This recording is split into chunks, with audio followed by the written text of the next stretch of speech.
મેથીના લાડુ ઘરે હંમેશા પરફેક્ટ જ બને અને તેનો ટેસ્ટ એકદમ મસ્ત અને દર વખતે સરખો જ આવે તેના માટે સરળ સાચું માપ અને પૂરી રીત સાથે બતાવ્યું છે. આ જ રીતે ઘરે બનાવશો તો તમારા મેથીના લાડુ પહેલી જ વારમાં મસ્ત બનશે. તો ચલો ફટાફટ રેસીપી જોઈએ. સૌથી પહેલા ફ્રેન્ડ્સ આપણે બધી વસ્તુનું માપ જોઈએ, જેથી આપણે બજારમાંથી કોઈ વસ્તુ લાવવાની હોય તો આપણને ખબર પડે. 100 ગ્રામ આપણે મેથી પાવડર લીધો છે. આ મેં રેડીમેડ જ લીધો છે. ઇનકેસ તમે રો છો ત્યાં રેડીમેડ નથી મળતો તો 100 ગ્રામ આખી મેથીના દાણાને કપડાથી લૂછી લેવાની ને પછી મિક્સરમાં ગ્રાઇન્ડ કરશો તો પાવડર રેડી થઈ જશે. અત્યારે 100 ગ્રામ જેટલો અડદનો લોટ લીધો છે, તે પણ ઘંટીએ રેડીમેડ મળે છે અને થોડો કરકરો છે. આ ઘઉંનો રોટલીનો લોટ લીધો છે, તે પણ મેં અત્યારે 100 ગ્રામ જેટલો લીધો છે. આમાં આપણે કરકરો લોટ વાપરવાની જરૂર નથી. અને 3 ચમચી જેટલો ચણાનો લોટ લીધો છે. એટલા લોટ સામે આપણે અત્યારે 350 ગ્રામ જેટલું ઘી લીધું છે. આ 2 ચમચી ખસખસ લીધી છે. 50 ગ્રામ બાવળનો ગુણ છે, જે બધા જ ખાઈ શકે છે. 2 ચમચી ગંઠોડા પાવડર છે. 2 ચમચી સૂંઠ પાવડર છે. 50 ગ્રામ જેટલું ટોપરાનું છીણ લીધું છે. આપણે લોટ અને ઘીની સામે અત્યારે 400 ગ્રામ જેટલો ગોળ લીધો છે. ડ્રાયફ્રૂટમાં 50 ગ્રામ જેટલા અખરોટ, 50 ગ્રામ બદામ, 20 ગ્રામ જેટલી કિસમિશ, 50 ગ્રામ જેટલા કાજુ અને 20 ગ્રામ જેટલા મખાના લીધા છે. અને 50 ગ્રામ જેટલા મગજતરીના બી લીધા છે. પ્રોપર માપ જોયા પછી હવે પ્રોપર રીત જોઈએ. અત્યારે એક નોનસ્ટિક પેન લીધું છે અને ગેસની ફ્લેમ એકદમ સ્લો રાખીએ છીએ. હવે આપણે જે માપે બધું ઘી લીધું છે તેમાંથી જ આપણે ઘી વાપરશું. એક્સ્ટ્રા અત્યારે કોઈ ઘી લેવાનું નથી. અડધી ચમચી જેટલું જ અત્યારે ઘી લઉં છું. અને તેની અંદર આપણે પહેલા ટોપરાના છીણને સાતરી લઈએ. કેમ કે ટોપરાના છીણમાં ઘણીવાર મોઇસ્ચરનું પ્રમાણ હોય ને ફ્રેન્ડ્સ, તો આપણે વસાણું બનાવીએ ને ત્યારે તે બગડી જાય. સેજ થોડો કલર આવે અને આપણે હાથેથી અડીને જોઈએ ને તો સરખું ગરમ લાગે ત્યાં સુધી આપણે કરવાનું. હવે ફ્રેન્ડ્સ 1 મિનિટ જેટલો સમય થઈ ગયો છે તો સરસ સ્મેલ પણ આવે છે ને. જો તમે જે આપણે છીણ નાખ્યું ને ત્યારે ભેગું ભેગું હતું, અત્યારે એકદમ કોરું કોરું ને છૂટું છે ને તમે હાથમાં આડો ને તો તે ગરમ પણ લાગે છે. તો અત્યારે આ પ્રોપર થઈ ગયું છે. આપણે આવી રીતે એક વાસણમાં બધું કાઢતા જઈએ. બીજું 1 ચમચી જેટલું ઘી એડ કરીએ છીએ. અને આપણા જે મખાના હતા તેને આપણે નાખીએ. ફ્રેન્ડ્સ, મખાના હોય છે ને તે તમે જુઓ અત્યારે કેટલા બધા ટાઈટ છે અને બિલકુલ હવાયેલા છે, બિલકુલ ક્રિસ્પી નથી. તો આપણે તેને શેકીને તેનું મોઇસ્ચર કાઢીને ક્રિસ્પી કરવાના છે. ફ્રેન્ડ્સ, મખાના ખાવા બહુ જ સારા છે શરીર માટે. વસાણામાં નાખશો ને ફ્રેન્ડ્સ તો બાળકોને ખબર પણ નહીં પડે અને હોંશે હોંશે તે ખાઈ લેશે. આપણે સેજ ગુલાબી થાય અને કડક થાય એટલા જ આપણે કરવાના છે. મખાના છે ફ્રેન્ડ્સ તેને થતા 2 થી 3 મિનિટ જેવું લાગશે. મખાનાનું કામ ફ્રેન્ડ્સ ગુંદ જેવું છે. ગુંદ સરખો પ્રોપર ના તળાય તો ખાતી વખતે દાંતમાં ચોટ્યા જ કરે, તેમ મખાના પણ સરખા રોસ્ટ ના કરીએ ને તો ખાઈ ત્યારે તે દબાયા જ કરે દાંતમાં ને સરખા ચાવવામાં ના આવે. હવે તમે જોઈ શકો છો આપણા મખાનાનો કલર પણ થોડો ડાર્ક થઈ ગયો છે અને સરખા શેકાઈ પણ ગયા છે. ને મેં ખાઈને પણ ચેક કર્યું ને તો પ્રોપર ચવાય છે. તો અત્યારે આપણે તેને કાઢી લઈએ. હવે આપણે તે જ પેનની અંદર 1 ચમચી જેટલું ઘી એડ કરીએ છીએ અને પહેલા આપણે અખરોટ નાખીએ. ફ્રેન્ડ્સ, તમે જ્યારે કોઈ પણ મીઠાઈમાં અખરોટ વાપરો ત્યારે તે તાજા હોવા બહુ જ જરૂરી છે. જો અખરોટમાં કડવાશ હશે ને તો તમારી મીઠાઈ બન્યા પછી તેમાં પણ કડવાશ લાગશે. આ બધું ડ્રાયફ્રૂટ આપણે 1 મિનિટ એટલા માટે રોસ્ટ કરવાનું ફ્રેન્ડ્સ કે તેનું બધું મોઇસ્ચર હોય તે નીકળી જાય અને આપણું વસાણું લાંબો સમય સુધી સરસ ટકે.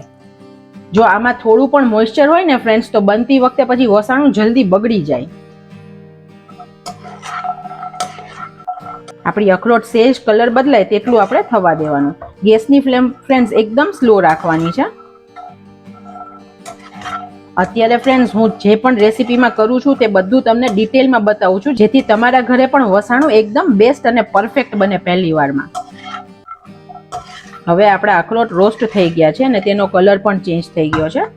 હવે આપણે તેને કાઢી લઈએ. હવે આપણે તે જ ઘીની અંદર કાજુ નાખીએ. ફ્રેન્ડ્સ, આ બધું ડ્રાયફ્રૂટ આપણે હારે રોસ્ટ નહીં કરવાનું, કેમ કે બધા ડ્રાયફ્રૂટનો કુકિંગ ટાઈમ અલગ અલગ છે. એટલે કે તેનો શેકાવાનો ટાઈમ અલગ છે. કાજુ છે તે બહુ જ જલ્દી શેકાઈ જશે અને ગોલ્ડન થઈ જશે. 20 થી 30 જ સેકન્ડ થઈ છે અને આપણા કાજુ સરસ ગોલ્ડન થઈ ગયા છે. આપણે તેને પણ કાઢી લઈએ.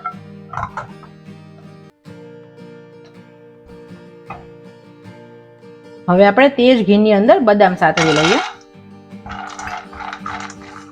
ફ્રેન્ડ્સ, બદામને સતળાતા થોડી વાર લાગે છે. આવી રીતે ફ્રેન્ડ્સ, જ્યારે આપણે ડ્રાયફ્રૂટ ઘીમાં રોસ્ટ કરીને નાખીએ ને ત્યારે તેની ફ્લેવર વસાણામાં બહુ જ મસ્ત લાગે છે. હવે આપણી બદામ પણ તમે જુઓ ગોલ્ડન કલરની થઈ ગઈ છે, તો આપણે તેને પણ કાઢી લઈએ.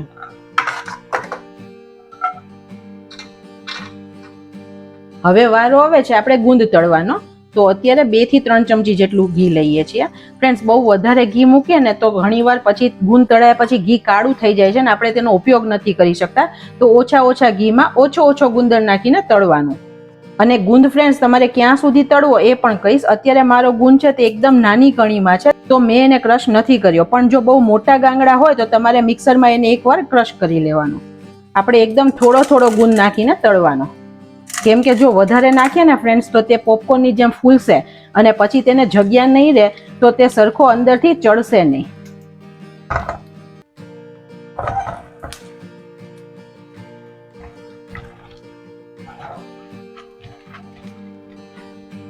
આપણે ગુંદને પૂરો સરખો ફૂટે અને સરસ વ્હાઈટ કલરથી થોડો ગોલ્ડન થાય એવો તળવાનો છે.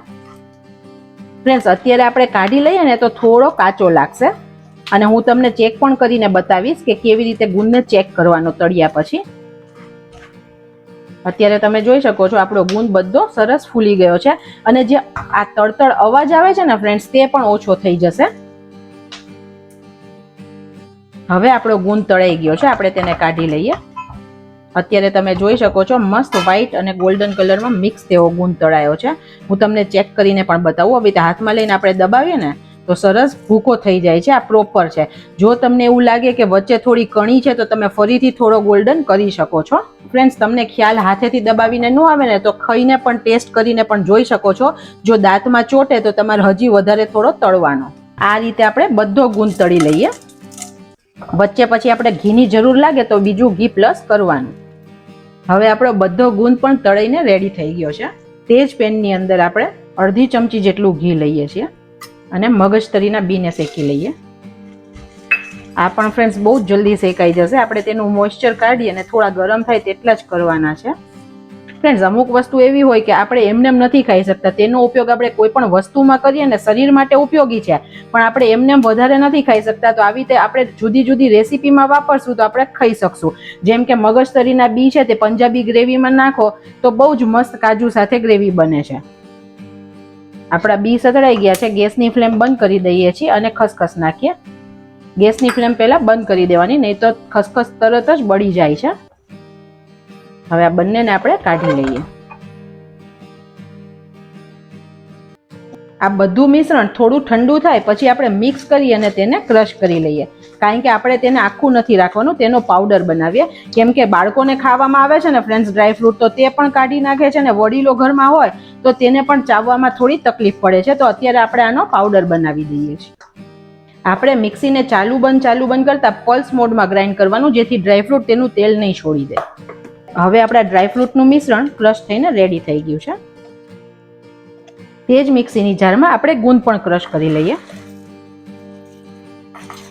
આપણે ગુંદને પણ કાઢી લઈએ. તે પણ સરસ ક્રશ થઈ ગયો છે. હવે આપણે લોટ શેકીએ. આપણે અત્યારે એક મોટું પેન લીધું છે. હંમેશા હવે મોટું વાસણ વાપરવાનું, જેથી આપણે જ્યારે બધું મિક્સ કરવું હોય તો સરસ રીતે મિક્સ થઈ શકે. હવે આપણે 4 ચમચી જેટલું પહેલા ઘી લઈએ છીએ.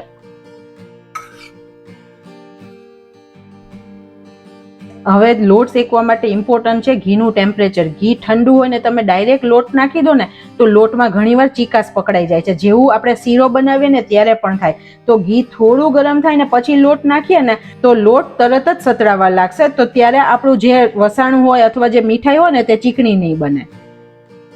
આપણું ઘી ગરમ થયું છે કે નહીં તે ચેક કરવા માટે આપણે થોડો લોટ આવી રીતે અંદર નાખવાનો. હજી થોડું ગરમ થવા દઈએ. ગેસની ફ્લેમ ફ્રેન્ડ્સ એકદમ સ્લો રાખવાની, કેમ કે ઘી જો બળી જાય ને તો તેનો વસાણામાં બહુ ખરાબ ટેસ્ટ લાગે. તો આપણું ઘી બિલકુલ બળવું ના જોઈએ. હવે આપણે લોટ એડ કરીએ. પહેલા લોટ છે ફ્રેન્ડ્સ તે બધું ઘી શોષી લેશે. તમે જોઈ શકો છો હજી આપણો લોટ થોડો કોરો છે, તો આપણે બીજું 2 ચમચી જેટલું ઘી એડ કરીએ છીએ.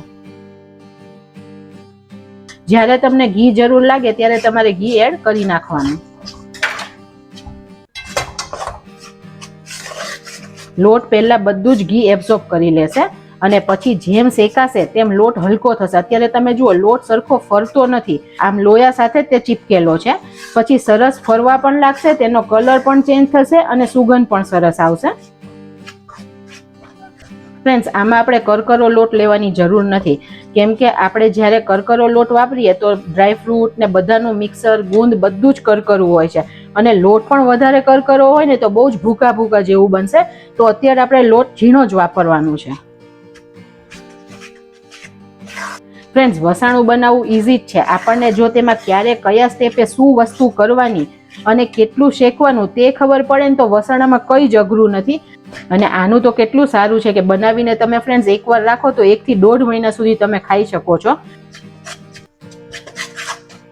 હવે તમે જોઈ શકો છો કે આપણો લોટ થોડો ઢીલો થઈ ગયો છે અને ફૂલી પણ ગયો છે. પણ ફ્રેન્ડ્સ, હજુ લાલ નથી થયો, તેનો કલર ચેન્જ નથી થયો, તો હજી આપણે તેને શેકવાનો છે. આપણે લોટને ફ્રેન્ડ સતત હલાવતા રહેવાનું, નહીં તો કેવું થાય કે નીચેથી લોટ ચોટી જાય અથવા વધારે શેકાઈ જાય અને ઉપરથી લોટ થોડો કાચો રહી જાય. વસાણામાં લોટ શેકવો પણ એટલો જ પ્રોપર છે, નહીં તો તમે ખાશો ને ત્યારે મોઢામાં થોડી ચીકાશ લાગશે લોટની અને વસાણું બહુ લાંબો સમય નહીં ટકે. ફ્રેન્ડ્સ, આપણા દાદી નાની છે તે તો આપણને એકદમ મસ્ત ઘરે વસાણા બનાવીને ખવડાવતા હતા, તો આપણે પણ આપણા બાળકોને હવે ખવડાવીએ ને. ફ્રેન્ડ્સ, ઘરે બનાવશો ને અને મને કમેન્ટ સેક્શનમાં જણાવજો પણ ખરા કે તમારા ઘરે પણ બેસ્ટ વસાણું બન્યું કે નહીં. આપણે સરસ વાત કરીએ છીએ ફ્રેન્ડ્સ, તે આપણો લોટ પણ હવે શેકાઈ જવા આવ્યો છે. હવે થોડો થોડો ગોલ્ડન પણ થતો આવે છે અને સુગંધ પણ સારી આવે છે. તો હજી આપણે બીજું 1 થી 2 મિનિટ તેને થવા દઈએ. મેં બીજું 1 ચમચી ઘી એડ કર્યું છે જેથી તે સરસ શેકાઈ જાય. આ લાડુ છે તે તમે લેડીઝને ડિલિવરી પછી પણ ખાવામાં આપો ને તો બેસ્ટ છે. અને ત્યારે તમારે જે ટોપરાનું છીણનું પ્રમાણ છે ને તે વધારી દેવાનું અને ખસખસનું પ્રમાણ પણ વધારી દેવાનું, તો તેમના માટે પણ ખૂબ ગુણકારી છે. હવે તમે જોઈ શકો છો ફ્રેન્ડ્સ, આપણો લોટ એકદમ સરસ હલકો થઈ ગયો છે અને આપણે આમ ફેરવીને તો અંદરથી પણ આમ જાડી જાડી જેવો લોટ મસ્ત બની ગયો. તમે જોઈ શકો છો, તમે જુઓ કેટલી મસ્ત જાડી જેવો લોટ બની ગયો છે. તો અત્યારે આ લોટ સરસ શેકાઈ ગયો છે. હજુ આપણે થોડો લોટને ડાર્ક કરીએ. હવે આપણો લોટ સરસ શેકાઈ ગયો છે અને હું તમને નજીકથી બતાવું, તેનો કલર પણ બદલાઈ ગયો છે, એટલે કે ગોલ્ડન કલર જેવો થઈ ગયો છે. તો આ લોટને આપણે કાઢી લઈએ.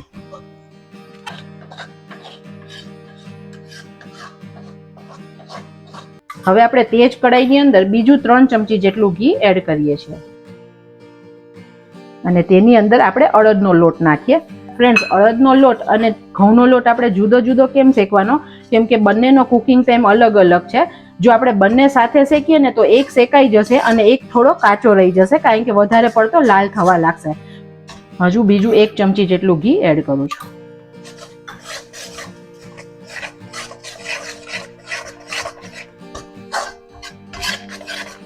ફ્રેન્ડ્સ, અડદની દાળ પણ શરીર માટે ખૂબ જ ગુણકારી છે. તે શિયાળામાં ખાઈએ ને સરસ ગરમી પણ શરીરને મળે છે અને આપણે શિયાળામાં અડદિયોને વગેરે ખાઈએ છીએ, તો જે પણ વસાણા બનાવીએ તેમાં પણ અડદની દાળનો ઉપયોગ કરી શકીએ તો બેસ્ટ છે. અડદનો લોટ ફ્રેન્ડ્સ ઘઉંના લોટ કરતાં થોડો જલ્દી શેકાય છે. આપણે એકદમ સ્લો ફ્લેમે તેને પણ ગોલ્ડન થાય તેવો શેકવાનો છે. તમે જુઓ, પહેલા આપણે લોટ નાખ્યો ત્યારે વ્હાઈટ કલરનો હતો, હવે તેનો કલર ચેન્જ થતો આવે છે.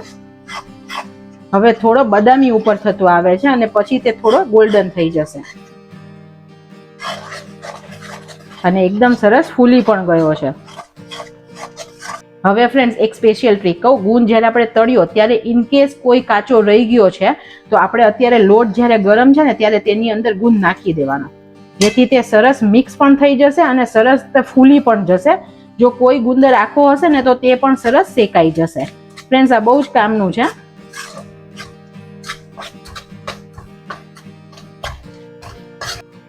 બસ, હવે તમે જોઈ શકો છો આપણો ગુંદ પણ બધો સરસ ફૂલી ગયો છે અને મિશ્રણ પણ સરસ ઢીલું થઈ ગયું છે. આપણો લોટ શેકાવાની પણ બહુ જ મસ્ત સુગંધ આવે છે. તો હવે આ મિશ્રણને પણ આપણે કાઢી લઈએ. હવે આપણે ગેસની ફ્લેમ એકદમ સ્લો રાખી અને 2 ચમચી જેટલું ઘી એડ કરીએ અને તેની અંદર આપણે ચણાનો લોટ શેકી લઈએ. ફ્રેન્ડ્સ, આ લાડુમાં ચણાના લોટનું ટેક્સચર ને સ્વાદ બંને સરસ આવે છે, તેથી આપણે આટલા પ્રમાણમાં એડ કરવાનો. આપણે લોટમાંથી સુગંધ આવે અને હલકો થાય તેટલો આપણે થવા દેવાનો અને થોડો ગોલ્ડન કલરનો થશે. આનાથી જે ફ્રેન્ડ્સ લાડુ બનશે ને તેમાં બાઇન્ડિંગ પણ સરસ આવશે. તમે જોઈ શકો છો જેમ શેકાય છે તેમ તેનો કલર પણ ફરતો જાય છે અને લોટ હલકો પણ થતો જાય છે.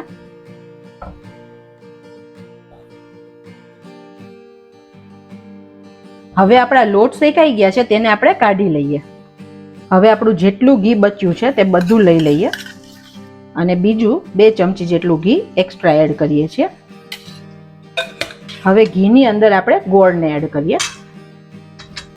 અત્યારે મેં દેશી ગોળ લીધો છે ફ્રેન્ડ્સ, એટલે કલર થોડો ડાર્ક થશે, પણ હંમેશા વસાણું બનાવો ત્યારે દેશી ગોળ જ પ્રિફર કરવાનો, કારણ કે તે શરીર માટે ખૂબ સારો છે, કારણ કે તેમાં પ્રોસેસ બહુ ઓછી થયેલી હોય છે. હવે આ ગોળ છે ફ્રેન્ડ્સ, તેનો આપણે પાયો નથી કરવાનો, ખાલી તે ઓગળે એટલી જ વાર ગરમ કરવાનો છે. અત્યારે મેં એકદમ ઝીણો સમારીને લીધો છે. આવી રીતે દબાવતા જઈને જે આખો ભાગ હોય તેને ઓગાળી દેવાનો છે. ફ્રેન્ડ્સ, ઘણા બધા યંગસ્ટર્સ એવું કહેતા હોય કે આમાં ઘીનું વસાણામાં પ્રમાણ બહુ આવે છે, પણ ફ્રેન્ડ્સ આપણે આને કન્ઝ્યુમ પણ દરરોજ ઓછું જ કરવાનું છે. એક નાના ભાગમાં જ આપણે ખાવાનું છે, તો તેમાં કોઈ દિવસ એટલી વધારે કેલરી ના મળે. આપણે જ્યારે જંક ફૂડ ખાઈએ છીએ ત્યારે એક ટાઈમે ઘણું બધું ખાઈ લઈએ છીએ, જ્યારે વસાણું છે તે આપણે 1-1.25 મહિના સુધી એક ભાગ એટલે કે એક ટુકડો અથવા એક લાડુ જ ખાઈએ છીએ, તો તેમાં કેલરી એટલી આવતી નથી. તો 100% વસાણું બનાવીને ખાવું. હવે તમે જોઈ શકો છો ગોળ સરસ આપણો ઓગળી ગયો છે.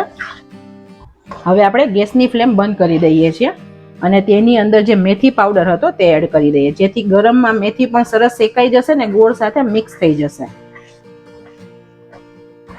અને તેમાં પણ કોઈ મોઇસ્ચરનું પ્રમાણ હશે ફ્રેન્ડ્સ, તે નીકળી જશે. તેની અંદર જ આપણે સૂંઠ અને ગંઠોડા પણ એડ કરી દઈએ, જેથી ગરમમાં તેની ફ્લેવર પણ સરસ મિક્સ થઈ જશે. ફ્રેન્ડ્સ, અત્યારે મારી સૂંઠ છે તે ઘરે કરેલી છે, તો પ્રમાણમાં તીખી છે, તો મેં અત્યારે 2 ચમચી લીધી છે. જો તમે બહારથી રેડીમેડ લેતા હોય અને જો એટલી તીખાશ ન હોય તો તમે થોડી સૂંઠ પ્લસ કરી શકો છો. સૂંઠ છે તે ફ્રેન્ડ્સ કફ થવા દેતી નથી શરીરમાં અને શિયાળા માટે ખૂબ જ ગુણકારી છે.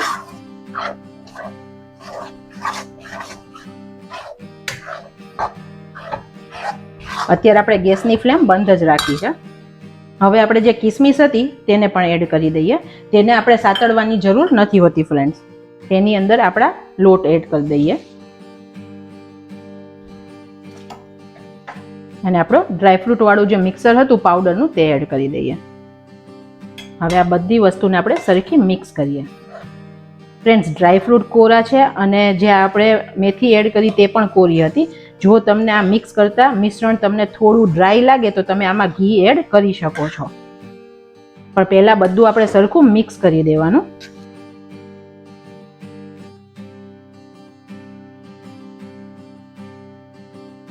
હવે આપણે મિશ્રણ હાથમાં અડી શકી તેવું થાય એટલે આપણે તેના લાડુ બનાવીએ. લાડુ સરસ રીતે વળી જ જશે ફ્રેન્ડ્સ. અત્યારે તમે જોઈ શકો છો ઘી કેટલું પ્રોપર છે, એકદમ પરફેક્ટ લાડુ બને છે. ફ્રેન્ડ્સ, આવી રીતે આપણે બધા લાડુ વાળી દઈએ.